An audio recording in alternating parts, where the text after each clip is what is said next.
Buenos días, buenas tardes, buenas noches. Vamos a empezar entonces con potenciales químicos a partir del segundo principio y vamos a trabajar con la idea de mezclas desde la termodinámica. Vamos a estudiar sistemas que están en equilibrio. Sin embargo, es importante recordar que en termodinámica hay varios equilibrios posibles. Equilibrios mecánicos, térmicos y esencialmente los que vamos a estudiar nosotros que son equilibrios materiales. ¿Qué es cada uno? Un equilibrio mecánico se da cuando nuestro sistema, por ejemplo si es un gas, está en equilibrio con el exterior. Si hay diferencias de presiones, hay variaciones de volumen y el sistema alcanza una presión igual que el entorno. ¿Cuándo está en equilibrio térmico? Cuando las temperaturas del sistema y del medio son iguales. Si no lo fueran, como se ve ahí, por ejemplo, que la temperatura de alguno es diferente de la del medio, entonces podemos intercambiar calor. Vean, en el equilibrio mecánico se intercambia trabajo o volumen, en el equilibrio térmico se intercambia calor. ¿En qué consiste el equilibrio material?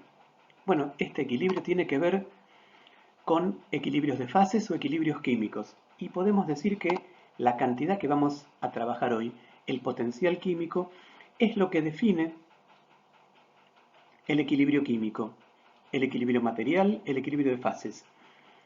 Si los potenciales químicos de dos componentes, de dos partes del sistema o del sistema y su entorno no están en equilibrio, entonces se intercambiarán en este caso números de partículas, moles en particular, hasta alcanzar el equilibrio de los potenciales.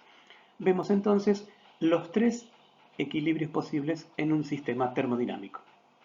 El último es el que vamos a analizar porque justamente lo que sucede en una mezcla es que estos potenciales van a variar hasta alcanzar lo que conocemos como equilibrio químico.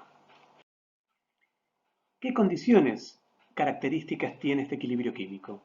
Bien, es un estado en el cual la composición macroscópica del sistema permanece constante. Hay un equilibrio dinámico entre componentes, se evoluciona hacia un sistema que está en un estado de equilibrio y las propiedades del equilibrio no dependen de la forma en que se haya alcanzado el equilibrio. Vamos a repasar cómo es el primer principio de la termodinámica para un componente y después entonces poder analizarlo para varios.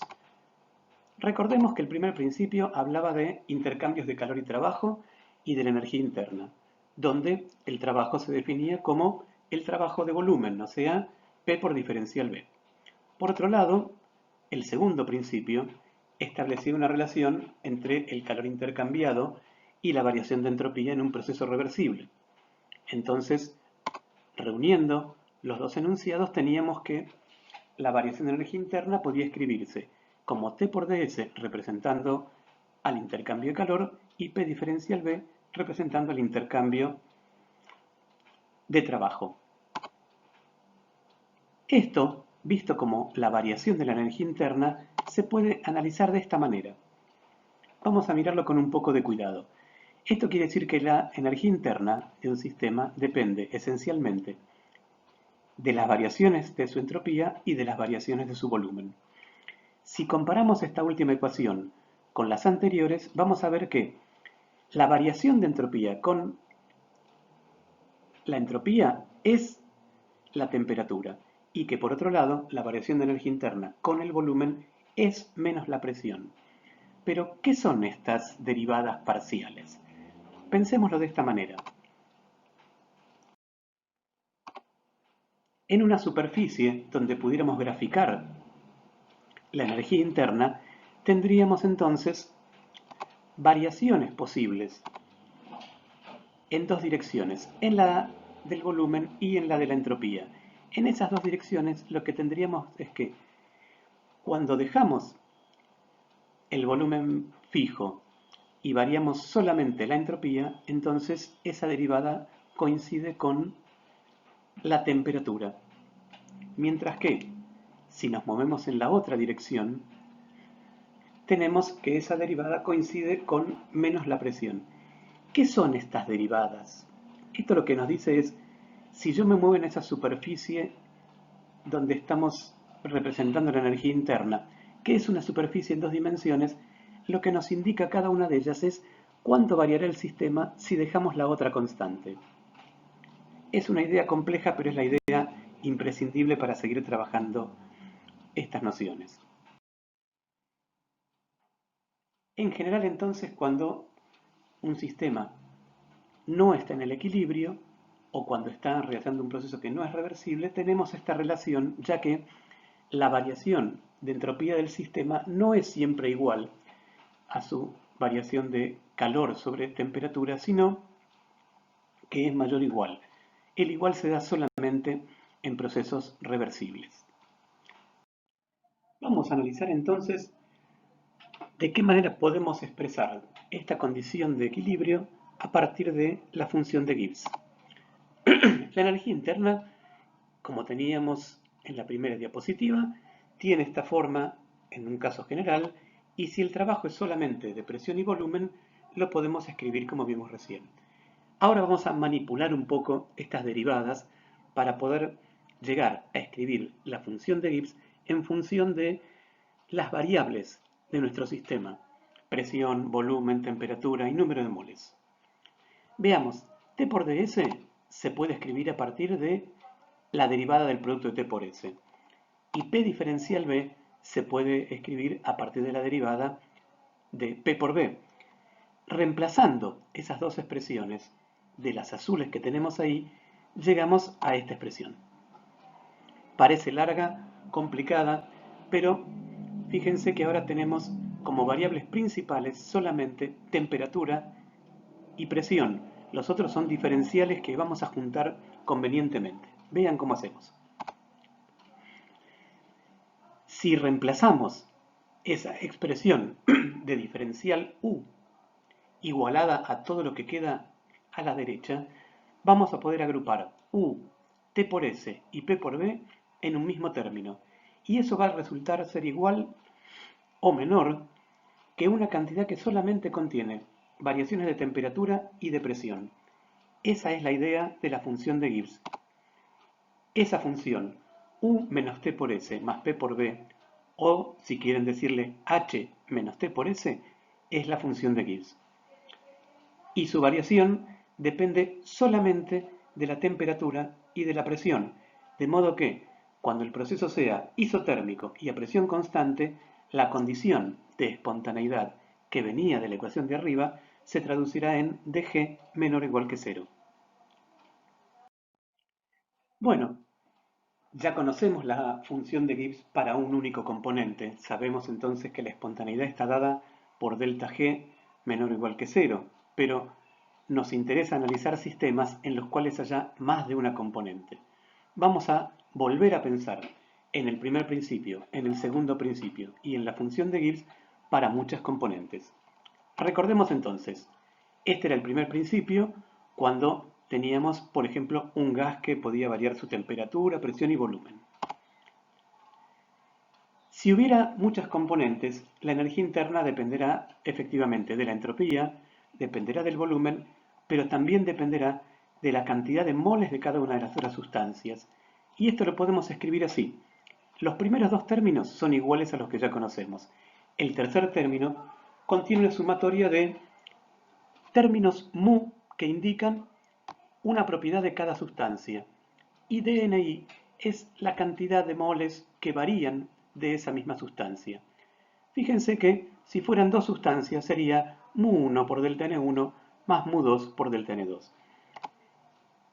Esas cantidades, mu sub i, son ni más ni menos que los potenciales químicos o las energías libres de los componentes que están definidas de esta manera.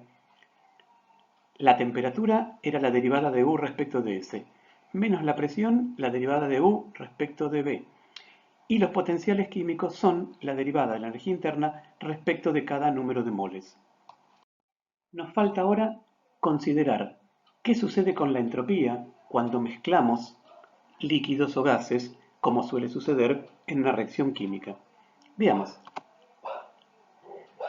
Cuando la temperatura es constante, vamos a suponer que delta U es 0, y entonces, si el sistema está aislado, la variación de entropía de nuestro sistema solo puede producirse por variaciones de volumen, un volumen respecto del otro. Muy bien, veamos entonces.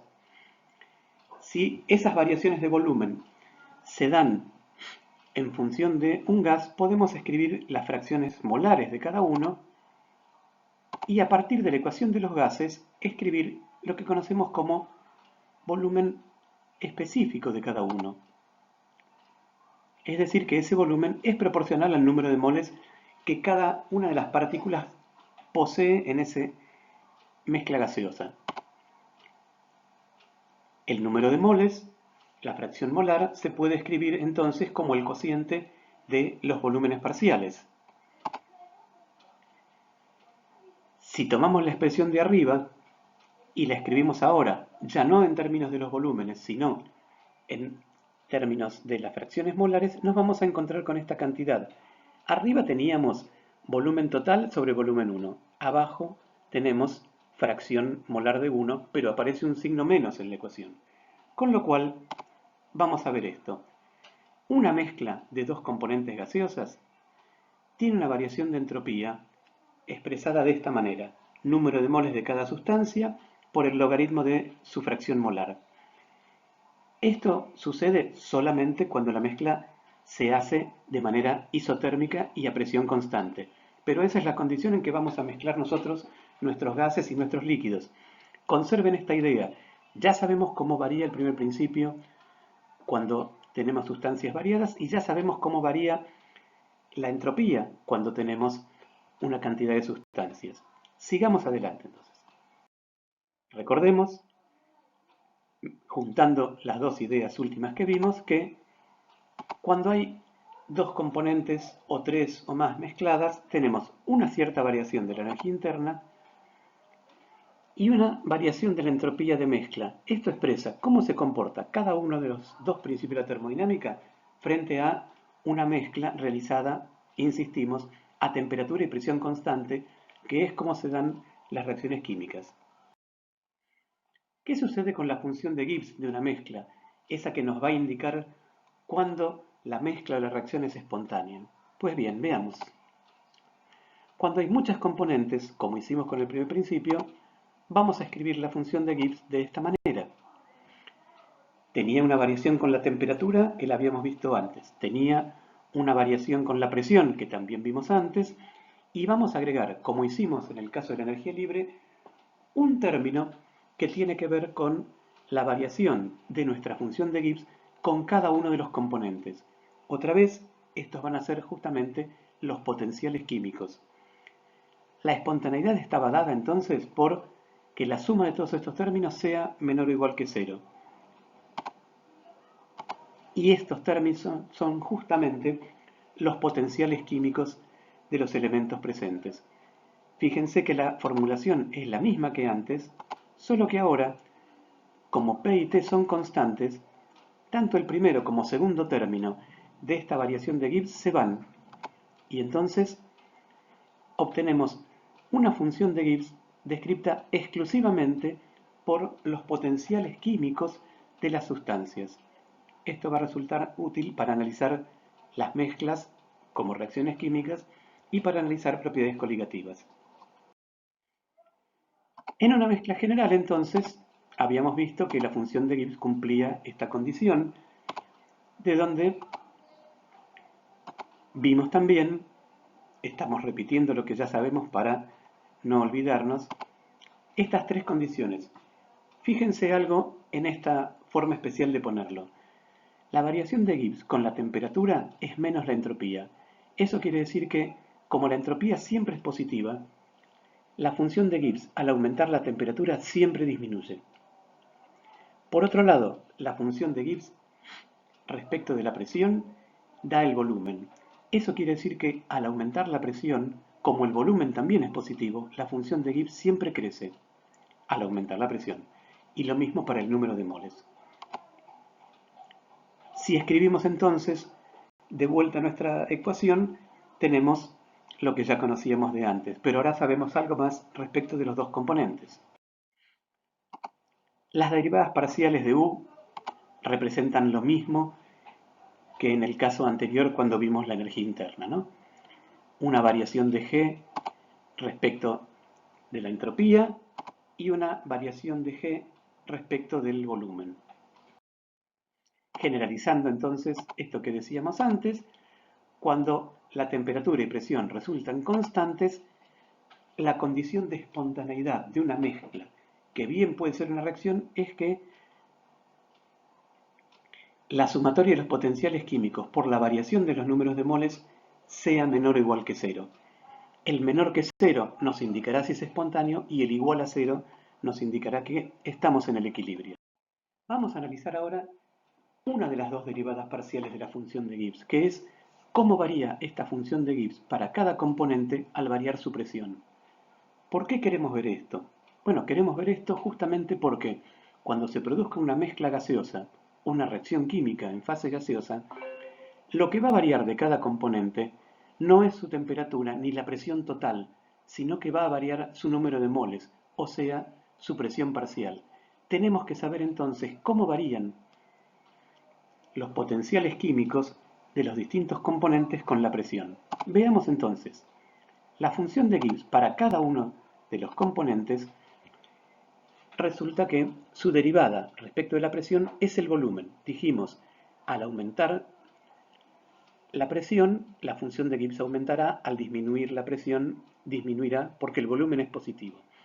Si el gas es ideal, podemos escribir el volumen como el número de moles de esa sustancia por R por T dividido su presión.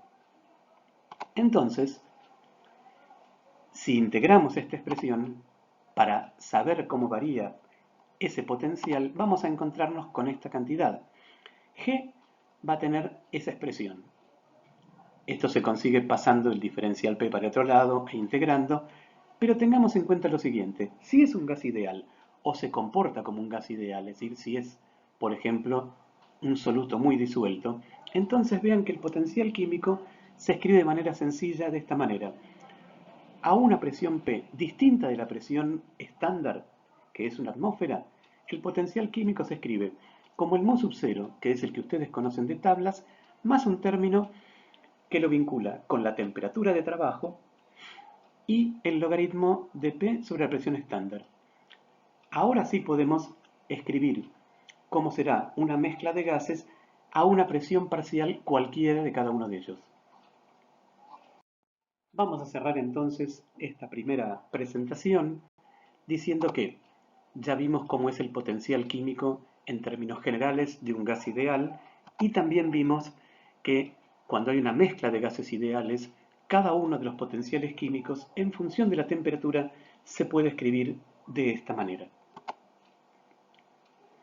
Esta es entonces la forma de poner la función de Gibbs, ya sea como cociente de la presión parcial respecto de la presión estándar, o bien utilizando la relación entre presiones parciales y fracciones molares, poniendo el potencial químico de cada sustancia como su valor estándar, que es el que obtenemos de tablas, más RT por el logaritmo de su fracción molar. Esto nos permite pensar la mezcla ya no solo en términos de presiones parciales, sino en términos de fracciones molares o concentraciones. Con esto terminamos por hoy. Hay algunos ejercicios para practicar con esto y la próxima vamos a empezar a aplicar estas ecuaciones sobre, primero, mezclas de solutos en líquidos para propiedades coligativas y finalmente para analizar el equilibrio químico.